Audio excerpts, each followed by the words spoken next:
교회에서는 이렇게 효에 대한 부분을 아주 중요한 신앙의 덕목으로 여깁니다. 예수님께서도 그 십자가의 7마디 가상칠언 중에서도 그 인간적 어머니 마리아를 소위 당신의 사랑하는 제자 요한에게 위탁하는 이 부분을 당신의 7가지의 중요한 말씀 속의 하나로 여기실 만큼 그렇게 부모에 대한 어른에 대한 공경과 존경과 또 감사와 효를 하는 것은 크리스찬이라면 너무나도 당연하게 여겨야 될 부분입니다. 그래서 하나님을 제대로 믿는 것 같으면서도 부모님들에게는 잘 하지 못하고 공경하지 못하고 효를 하지 못하면 그건 아닌 거예요. 가까운 부모님에게 제대로 못하면서 보이지 않는 하늘의 하나님께 잘한다. 어불성설인 겁니다. 그런 점에 있어서 우리 부모님에게 공경하고 사랑하고 존경하는 것은 너무나도 귀하다라고 여겨집니다. 십계명이 소위 하나님에 대한 계명과 사람과 사람에게 대한 계명이 함께 어우러진 거 아닙니까? 그런데 6대4로 약간 사람 쪽으로 더 기울어지도록 하나님께서 말씀하셨죠. 하나님은 오히려 당신의 걸 더 절대적으로 우선적으로 더 많은 비중을 요구하실 것 같은데 1계명부터 3계명까지 그리고 안식일에 대한 부분을 그렇게 말씀하셨을 뿐 사실은 6가지의 우리가 살아가면서 이루어야 될 소위 신앙적 윤리 계명에 대하여서 6가지로 비중을 더 두셨습니다. 그 중에 하나가 오늘 우리 박용희 권사님의 기도 속에도 나와 있지만 부모를 공경하는 것 이것이지요. 오직 네 부모를 존경하라. 이 5번째 계명이 정말 중요한 겁니다. 그럼 공경은 어떻게 하느냐라는 거지요. 이 공경은 이 히브리어 원어로 보면은 카바드라는 단어를 쓴다라고 했습니다. 뭐라고요? 카바드. 이것은 저울이라는 뜻이에요. 그 무게를 의미합니다. 우리 부모님의 살아온 인생의 무게를 이 자녀들이 소중히 존경하고 여길 줄 아는 것, 그런 겁니다. 저는 이면식 씨의 시장 사람들이라는 오래된 프로그램을 종편을 통해서 자주 보는데 그 시장에 소위 행상을 하고 그곳에 나와서 장사를 하는 분들이 젊은 사람들이 거의 없어요. 다 연세 드신 분들인데 연세 드신 분들의 그 깊은 주름 속에서 나오는 고백이 그래도 내가 평생 이 일을 하면서 내 자식들 잘 걷어먹이고 잘 교육하고 잘 키워냈다. 얼마나 이 시장에서의 장사가 고마운지 모른다. 이런 고백들을 하세요. 그런데 정작 그런 사랑을 받으며 키워졌던 자녀들이 그런 부모님들에 대해서 어떤 마음을 품을 것인가.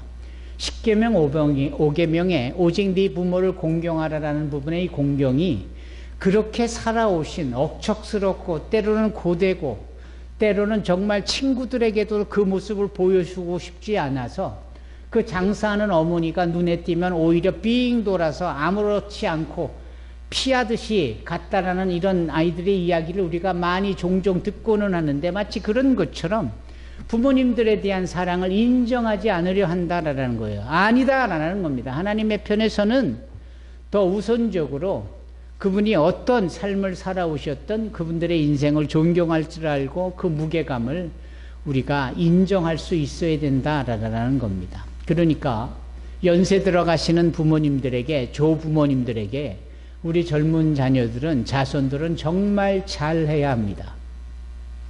정말 공경하고 정말 잘 섬겨드려야 합니다. 부디 오늘 이 어버이 주일에 즈음하여 이와 같은 신앙의 다짐이 귀한 고백으로 이 예배 가운데 묻어나기를 주님의 이름으로 부탁을 드립니다. 이 가정이 얼마나 소중한지요. 그래서 이 5월 전체를 가정의 달로 삼은 것은 참 복된 일인 것 같아요. 그래서 소파 방정환 선생님이 아이들이 무시당하고 아이들이 배제당하는 이런 역사와 전통과 문화 속에서 애들이 뭘 알아? 이렇게 얘기하는 어른들 틈바구니에서 심지어는 애들은 가라! 이런 이야기를 많이 하는데 이런 것쯤에서 아이들을 소중히 여길 줄 알기를 원하여서 그런 문화를 계도하고 계몽하여 시작된 게 이 어린이날 아닙니까? 거기에 못지않게 어버이날도 존재하고 또 스승의 달도 존재하고 이런 것들로 인하여서 이 가정의 달이라고 명명한 5월은 그저 계절만 봄으로서 좋은 것만이 아니라 소중한 가치 있는 가정, 가족들에 대한 서로에 대한 인식을 새롭게 하고 놓친 것 있거나 덜했던 것 있으면 다시 회복하려고 애쓰고 부족했던 것을 채우려고 하는 이런 부분으로 파이팅 할 수 있는 달이기 때문에 참 좋은 일일 것 같습니다. 아무쪼록 2026년 5월에도 저와 여러분들의 신앙이 가정 안에서 행복하고 가족들끼리 서로 축복하고 특히 자녀들이 부모님을 존경하고 그분들의 인생의 걸음걸음을 인식하고 존중할 줄 아는 것부터 시작되어지기를 바랍니다. 네, 저는 오늘 가정의 달에 즈음하여서 어버이날에 즈음하여서 그러한 설교 말씀을 준비했습니다. 그런데 아시다시피 본문의 말씀은 누가복음 15장으로부터 시작되어집니다. 이 말씀이 시작되어지기 전에 제가 어떤 화가에 대한 소개를 하고 싶은데요. 그 화가의 이름은 렘브란트입니다. 들어보셨을 겁니다. 렘브란트. 그분은 카라바조라는 중세시대 때에 성경을 근거로 그림을 그려냈던 사람들의 영향을 받은 사람이에요. 그러니까 카라바조가 16세기에 먼저 있었고 그 이후에 이 렘브란트라는 분이 등장을 했는데 이 렘브란트의 그림은 대부분 성화입니다. 성경에 등장하고 있는 사건이나 내용들을 그림으로 그려낸 거예요. 근데 이 렘브란트는 정말 신학자 못지않게 기도하는 사람 못지않게 원래 그 집안이 캐톨릭 집안이었는데 아버지의 영향을 받아서 그가 개신교도가 된 사람이거든요. 우리와 같은 일반 성도요 교회를 섬기는 오늘날로 치면 안수 집사님 정도 되는 분이셨는데 얼마나 영성이 있었던지 하나님이 자신에게 주어진 그 그림을 그리는 그 소질, 그 재주, 재능, 은사를 통하여서 소위 하나님의 말씀과 성경에 기록되어진 상황들을 잘 설명해내고 있어요. 이제 그 중에 제가 가정의 달에 즈음하여서 렘브란트가 그린 그림을 2장을 제가 인터넷에서 서핑을 하면서 찾아냈는데 그냥 무료로 다운을 받으려다 보니까 그림 화질이 별로 안 좋아요. 어르신들은 이게 무슨 소린가, 우리 목사님이 돈이 없다는 거야 뭐야, 뭐 별의별 생각을 다 하시겠지만 그런 뜻이 아니라 인터넷에서 뭔가 자료를 다운받을 때 유료가 있고 무료가 있는데 그 무료로 다운을 받다 보니까 화질이 깨지고 작고 엉망이다 이 말입니다. 그러면 뭐 어떻습니까? 그래서 제가 처음 다운을 받은 게 이 렘브란트가 그린 그림 중에 이 마리아의 예수님을 양육하고 키워내는 아름다운 믿음의 가정에 대한 그림입니다. 그 그림을 한번 띄워봐 주시겠습니까? 예, 이 그림입니다. 잘 보이실는지 모르겠어요. 예. 뭐 이렇게 밝은 면도 있고 어두운 면이 있잖아요. 렘브란트의 특징이, 저는 화가나 미술 쪽에는 전혀 소질이 재주가 없는 문외한입니다만은 들어서 알기로는 렘브란트의 특징이 이 명암에 대한 부분을 가장 중요하게 자신의 작품 세계에서 표현을 했다라는 거예요. 한 그림 안에 밝은 면이 있고 어두운 면이 있다. 이것은 인생 전체에 대한 이야기일 수 있으며 마치 창세기적 그 8장에 말씀하고 있는 이 땅이 있는 동안에는 밝음이 있고 어둠이 있고 겨울이 있고 여름이 있고 서로 대비되는 이러한 상호가 아니라 대비적인 상반되는 부분이 존재하는 이 부분을 자신의 화폭에다 담아낸 겁니다.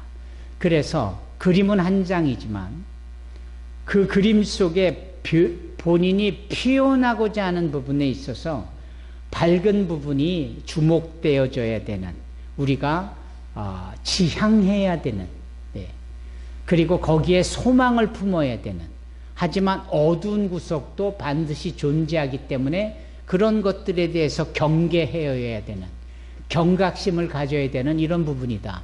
이 그림은 소위 왼쪽 상단에 천사들의 모습도 얼핏 보이지요. 하경이가 아주 관심 있게 볼 거라고 보는데요. 예. 특히 예수님이 이렇게 요람에 누워 있는데 그 부분에 이 어미 마리아가 아이리와 눈을 맞추면서 또 그의 손에는 성경처럼 여겨지는 두루마리 성경이 여기 이렇게 있는 거죠.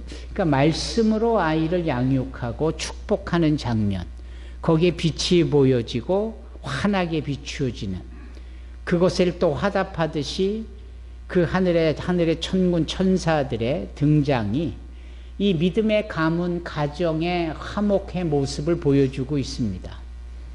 그런데 보이시는지 모르겠는데 이 마리아의 한 손은 예수님에 대하여 또 한 손은 책을 들고 있는 그 위에 보면은 어두워서 잘 보이시는지 모르겠지만 요셉이 열심히 대패질을 하고 망치질을 하는 소위 목수로서의 그 역할을 집중하고 있는 부분입니다. 그 부분은 이렇게 어둡게 표현하고 있는 거예요. 노동이 요구되고 일을 해야 근근히 먹고 살아야 되는 가난을 예표하는 그런 부분의 내용까지도 이 그림에는 있습니다. 하지만 그런 것들은 무시해도 될 법한, 그러니까 소위 진정한 행복과 그리고 가정의 소중한 가치는 경제적인 것에 많고 덜함이 있지 않다. 말씀과 부모와 자녀 간에 서로의 눈맞춤과 소통과 축복이 임원하는 이런 부분이 빛으로 보여져서 조명하듯이, 사랑하는 성도 여러분, 온 가족 예배를 드린다라는 것은 이렇게 빛이 모아져 조명될 수 있는 부분입니다. 세대를 넘어서 한 하나님을 함께 믿으며 동일한 신앙으로 표현해내는 이 예배야말로 돈으로도 살 수 없는 것이고 인위적으로 노력해서 될 일도 아니다라는 겁니다. 한편으로는 우리 어린 아이들이, 자녀들이 어려운 어른들의 이야기, 단어, 이런 보케블러리를 배워야 된다는 것, 그래야 소통이 이루어진다는 것, 이건 어려울 수 있는 일입니다. 하지만 그 정도는 그저 돌파해야 되고 그 정도는 수용해야 된다라는 거지요. 과거에 90년대 이후에 2000년대 초까지 그때는 이런 빔 프로젝트라든지 이런 게 없었죠. 그때는 가장 효과적인 기술이 오버헤드 프로젝트라고 OHP를 쓴 적이 있었습니다. 이제 그때는 제가 미국의 픽사라든지 디즈니랜드라든지 뭐 드림워크라든지 이런 애니메이션 영화사에 한국에서 그림을 그려서 수출하는 선민 애니메이션이라는 회사에 제가 사목이기도 했습니다. 그래서 월요일이면 제가 그 회사에 가서 그 직원들이 한 100여 명 되는 직원과 함께 예배를 드려요. 그럼 제가 그분들과 함께 찬양하고 기도하고 축복하고 말씀 나누고 점심을 꼭 같이 먹어요. 그러면 제가 그 이후에 하는 일이 워낙 그림 그리는 분들이 모이지니까 슥싹슥싹 그리면 뭐 최고의 작품이 나오는데, 제가 거기에 애니메이터들한테 다음 주 설교를 제가 요한복음 3장 16절을 할 거니까 다음 주 설교를 로마서 3장의 영적인 부분과 육적인 부분에 대해서 줄다리기 하는 내용을 얘기할 거니까 이걸 좀 그림을 그려주십시오. 그러면 그 오버헤드 프로젝터 필름에다가 사인펜을 가지고 대충 뚝딱뚝딱 그리는데 기가 막힌 거예요. 이걸 가지고 와서 설교를 할 때 OHP에 딱 띄워놓고 하면 집중을 하시더라고요. 어린아이들도 집중하고 어른들도 집중하고. 이 온가족 예배라는 게 쉽지 않은 일이긴 해도 그렇다고 뭐 딱히 어려워서 못할 일도 아닌 겁니다. 아이들은 좀 더 집중하여서 어른들의 세계를 어려서부터 경험하고 참여하고 거기에 초대되는 그런 거지요. 또 어른들은 한 등급, 두 등급 낮춘 자녀들의 언어의 표현에 자신들을 이렇게 휘포매너처럼 낮추어서 이해가는 이런 부분들. 이게 서로 소통이 일어나는 것, 이게 바로 온가족 예배의 또 믿음의 가정의 중요한 부분입니다. 우리가 유대인들처럼 항상 샤밧 샬롬이라고 해서 금요일 저녁에 가족들 간의 모임을 소중하게 여기잖아요. 그래서 할 수만 있다면 금요일 저녁에 모두가 아버지도 모이고 엄마도 모이고 자녀들도 다 모여서 그날 저녁만큼은 같이 먹는 거예요. 같이 먹고 한 주 동안 무슨 일이 있었는지, 어떤 부분이 어려웠는지, 그 개그 콘서트에 밥 먹자 하는 그 얘기처럼 그런 환경과 상황을 일부러라도 만들어야 되는 거예요. 그러면서 소통이 일어나면 그 가정에 기쁨이 있는 거고 그 가정에 문제가 없게 되는 겁니다. 오죽하면 가화만사성이라는 표현이 있겠습니까? 이게 이발소마다 가면 꼭 걸려 있는 거예요. 가화만사성. 이게 집이 평안하면 모든 일이 다 두루두루 평안하고 다 잘 된다. 이거 아닙니까? 1만 가지 일들이 형통하다. 그 형통하는 일이 가정에서 화목하는 것부터 시작한다. 그렇잖아요. 이런 점에 있어서 조금 아까 렘브란트가 예수님의 그 어려서 요람에 누워지고 실제적으로 그 집안은 나사렛에서 찢어지게 가난한 어느 목수의 집안에 그런 가문이었었지만 오히려 빛이 비춰지고 말씀과 더불어 부모에 대한 사랑이 아이에게 흘러가고 그러면서 예수의 자람이 키가 자라고 지혜가 자라고 하나님께 사랑함을 받던 모든 자들에게 사랑함을 받더라. 너무 근사하잖아요. 여러분, 우리 산소망교회 사랑하는 성도들의 가정이 이런 식의 기쁨과 한의와 감사와 희열이 있기를 주님의 이름으로 부탁을 드립니다. 부모가 자녀들에 대한 축복, 자녀들이 부모에 대한 존경, 카밭, 그 인생의 무게를 인정해 드리는 것, 여기서부터입니다. 부디 그리 되어지기를 다시 한번 부탁을 드립니다. 오늘 본문의 말씀 누가복음 15장은 사실 언제나 살펴보아도 너무나 감동과 은혜가 넘치는 말씀이지요. 한 편의 말씀이지만 세 편으로 이루어진, 그래서 성부 하나님과 성자 예수님과 성령 하나님이 다 실제적인 예표하는 인물로 등장해서 한 마리 잃은 양을 위하여 99마리의 양을 우리에 두고 산 넘고 물 건너 가시에 찔려 피를 흘리기까지 마침내 잃어버린 양을 되찾아오는 성자 예수님을 예표하는 이야기로 시작되는 게 누가복음 15장입니다. 그리고 한 여인이 집안 안에서 한 드라크마 동전을 잃어버렸는데 환하게 불을 켜고 일일이 구석구석을 다 청소하면서 마침내 그 드라크마를 찾아내는 이 성령을 예표하는 이 여인의 이야기가 두 번째 이야기로 등장을 합니다.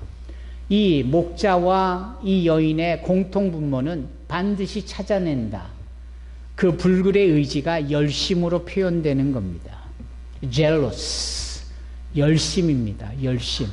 아까도 십계명에서 말씀드렸지만 나는 질투하는 하나님이다 라고 했을 때 그 질투라는 zealous라는 영어 단어가 사실은 원어의 jealous, 하나님의 질투라는 단어에서 시작된 겁니다. 아예 질투 같은 마음이 없으면 열심도 없고 의욕도 없어요. 내가 누군가를 사랑하는데 내가 열심으로 사랑할 때 내 사랑을 받는 자가 딴 데 한눈을 팔면 질투가 일어나잖아요. 내 이 질투의 근원의 마음의 자세는 열심에서 시작되는 거거든요. 내가 사랑한다고 하는데 열심히 사랑하는데 사랑을 안 하는데 이 자가 딴 데 눈을 팔면 그게 무슨 나하고 무슨 상관이야. 질투할 건덕지도 없는 거예요. 그렇지 않냐, 수연아? 그런 거예요. 남녀 간의 관계가 그런 거지요. 그러니까 근본적으로 열심이라는 이 부분이 기저에 깔려 있는 거예요. 하나님이 이렇게 잃어버린 양 한 마리를 위하여서 99마리를 두고 찾아가 가시에 찔려 피를 흘리면서 찾고 와서 기쁨에 겨워 잔치를 베푸는, 이게 다 주님의, 우리를 향한 예수님의 열심의 사랑을 의미하는 거거든요. 바깥에 잃어버린 것도 아니고 집안에 잃어버린 거기 때문에 언젠가 눈에 띄겠지라고 그냥 무시해버려도 될 일인데 그거를 잃어버렸다. 집안에서 잃어버렸는데도 성령께서는 열심을 내어서 그것을 찾아내야만 하고 기뻐하는 것. 그게 바로 성령 하나님의 에너지고 우리를 향한 열심인 거예요. 세 번째 등장하는 게 소위 말하는 프로디칼 선스 스토리. 그러니까 뭡니까? 집 나간 탕자의 이야기죠. 하지만 탕자의 이야기는 제목이 잘못 붙여진 겁니다, 여러분. 거기에는 탕자를 기다리는 아버지의 열심적인 사랑, 이런 제목이 딱 맞는 거예요. 그게 누가복음 15장의 세 번째 이야기로 등장하면서 앞에 성자 예수님, 앞에 성령 하나님에 대한 세 번째 성부 하나님의 마침표를 찍는 열심 있는 사랑을 나타내죠. 이 그림도 렘브란트가 그린 그림인데요. 제가 찾았죠. 한번 띄워봐 주시겠습니까? 렘브란트의 그림, 무엇이 보입니까? 빛이 보이고 무엇이 보입니까? 어둠이 보입니다. 렘브란트의 특징이라니까요. 근데 이 렘브란트가 집중하고 빛으로 보여지는 이 부분에 빨간 망토를 어깨에 두른 이분이 바로 이 누가복음 15장에 등장하는 집 나간 탕자를 기다리고 맞이해 준 이 아버지에 대한 그림입니다. 반대로 그 빨간 망토를 건진 그분에게 머리를 푹 파묻고 있는 이자의 모습은 허랑방탕하게 아버지 유산을 살아생전에 달라고 그렇게 배은망덕한 모습을 보이고 가서는 다 탕진해버리고 남의 그냥 돼지나 치다가 돼지가 먹는 쥐염 열매를 겨우 먹어야 되는데도 누구 주는 이가 없어서 그것도 못 먹고 굶주리다가 이럴 바에는 내 아버지 집에 가서 하인으로 살아도 배는 곪지 않을 텐데 라는 자각이 있고, 그래서 그가 스스로 일어나서 아버지께로 돌아왔다, 이 얘기 아닙니까? 바로 그런데 놀라운 것은 이 아버지가 집을 떠나간 이 둘째 아들이 떠나는 순간부터 매일매일 하염없이 그 아들을 기다리고 또 기다리고 계속 기다리고 또 기다렸더라. 이게 소위 아버지의 열심의 사랑 아닙니까? 예, 그렇잖아요. 이제 이 부분에 대하여서 이 렘브란트는 이 아버지의 모습과 그 품에 안긴 이 탕자, 프로디걸, 이 아들의 모습을 이렇게 그린 겁니다. 근데 한번 자세히 보십시오. 그림을 그냥 대충 띄엄띄엄 보면은 별로 매력을 못 느낍니다. 먼저 이 아버지 품에 안긴 이 아들 보십시오. 머리가 어떻게 되어 있습니까? 듬성듬성 빠졌고 뭔가 짧게 머리가 자른 게 아니고 잘린 것 같은, 그러니까 자기의 주도권이 없이 남에 의하여서 삶이 이리 흔들 저리 흔들, 남이 쥐락펴락해서 겨우 살다가 빌부터 살다가 돼지렉도 치다가 뭐 이런 것들이 머릿결에서 다 나오는 거예요. 얼마나 삶이 고단했을까. 거기에 부끄럽고 죄송하고 손구한 마음이 들어서 빤히 아버지를 쳐다보지 못하고 그냥 가슴팍에 얼굴을 대고 있는 이 모습. 이 아들의 발 모양이 혹시 보이십니까? 이 발 모양을 보면은 맨발인지 신발을 신은 건지 한쪽은 맨발이고 한쪽은 신이 신겨졌는데 그 신도 제대로 된 신이 아니라 반쯤은 벗겨져 있고, 렘브란트는 그런 거를 다 그림 안에 표현을 한 겁니다.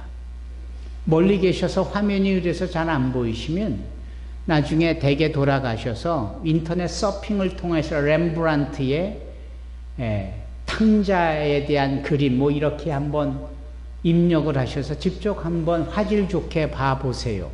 그게 보일 겁니다. 더 놀라운 사실이 있는데 렘브란트는 이 아버지에 대한 표현을 이렇게 합니다. 이 아버지가 아들을 껴안고 있는데 두 손으로 껴안고 있잖아요. 근데 자세히 보면 이 아버지의 왼손과 아버지의 오른손이 달라요. 신비하고도 미스테리해 보이는데 왼손은 거칠고 누가 봐도 남자의 일을 많이 한 연세 드신 분의 손이에요. 그게 왼손입니다. 근데 오른손은 섬섬옥수라고 표현해도 될 만큼 가느다라고 예쁜 긴 손가락을 가지고 있는 여인의 손이에요. 여기 말하는 렘브란트는 이 아버지를 무엇으로 표현하는 겁니까? 성부 하나님으로서 소위 거친 이 공의와 정의로운 아버지 하나님의 손길을 한편으로는 이 죄지은 자를 맞이해주고 괜찮아라고 아우르고 보듬고 토닥토닥 격려해주는 어머니와 같은 섬세함을 이 두 손 사이에 표현하고 있는 겁니다. 성경에는 그런 얘기가 전혀 없지만 렘브란트는 자신의 화가로서 그런 부분들을 표현해내는 거예요. 여러분, 우리가 신앙인입니다. 어버이 주일에 즈음하여서 우리가 아는 부모님에 대한 신앙적인 관점에서 표현할 수 있어야 하는 거예요. 그리고 그 부모님의 우리를 향한 격려와 때로는 징계와 꾸지람과 나무램, 거기에 속상하고 자존심 상하고 이제 내 인생은 내가 산다라고 버릇없이 굴었던 이 모든 것들이 스쳐 지나가면서 아, 이게 아니구나, 내가 잘못됐구나, 그렇게 내 잘못을 꾸짖은 것은 내가 미움이 아니요, 나를 잘되게 하려 함이요, 나를 교정하려 하시는 그 사랑일진데 내가 그걸 몰랐구나. 이 두 손길, 이 손의 그림에서 그 사실을 우리가 알 수 있어야 하고, 2026년 이 어버이 주일에 즈음하여 우리의 신앙에 이러한 적용이 있을 수 있어야 합니다. 오른쪽에 망토를 두른 사람이 또 있는데 상대적으로 어두운 곳에 있는 이 사람 누구일까요? 이 탕자의 형인 거지요. 큰아들인 겁니다. 이 큰아들의 얼굴 표정이 좋아 보이지를 않아요. 아니, 아버지는 내가 그래도 명색이 장남인데 내가 내 친구를 데려다가 뭐 잔치를 열라고 염소새끼리 한 마리 져준 적도 없었는데 그렇게 아버지 재산을 축내고 유산을 미리 받는 아주 배은망덕한 짓거리를 하더니 그것도 다 어디 가서 다 탕진해버리고 소비해버리고 거지꼴로 돌아간 저 아이를 뭘 저렇게 보듬으시고 뭘 저렇게 환영해 주시고 잔치를 베풀어 주시나. 가까이 가지를 않는 이 모습, 여기에서 소위 어둠에 있는 빛에서 벗어난 그런 마음을 씀씀이를 가지고 있는 우리의 또 다른 이면을 렘브란트는 이렇게 보여주고 있는 겁니다. 오늘 본문에 누가복음 15장 끄트머리에 나오는 이 탕자에 대한 이야기 속에 우리는 하나님 아버지를 통하여 우리에게 베푸시는 위대하고도 섬세하고도 그리고 용서와 회복을 허락하시는 그 사랑을 보는 겁니다. 그리고 그 사랑은 우리가 너무나도 쉽게 우리 가정 안에 우리 부모님으로부터 확인될 수 있는 부분이, 따라서 우리는 신앙인으로서 이와 같은 부모에 대한 사랑을 감사할 수 있어야 되고, 절대 우리가 남에 대하여 이러쿵저러쿵 미운 마음을 품지 말아야 될 것이며, 나와 같은 자가 죽었다가 살아난 자고 나 같은 자가 잃었다가 되찾는 일이 되어진 자가 아닐까. 그렇다면 그런 입장에 있는 자들에게는 우리가 기다려줄 줄 알고 환대해 줄 줄 알고 함께 섬겨줘야 되지 않을까. 부디 저와 여러분들이 그리 되어지기를 주 예수의 이름으로 축원합니다.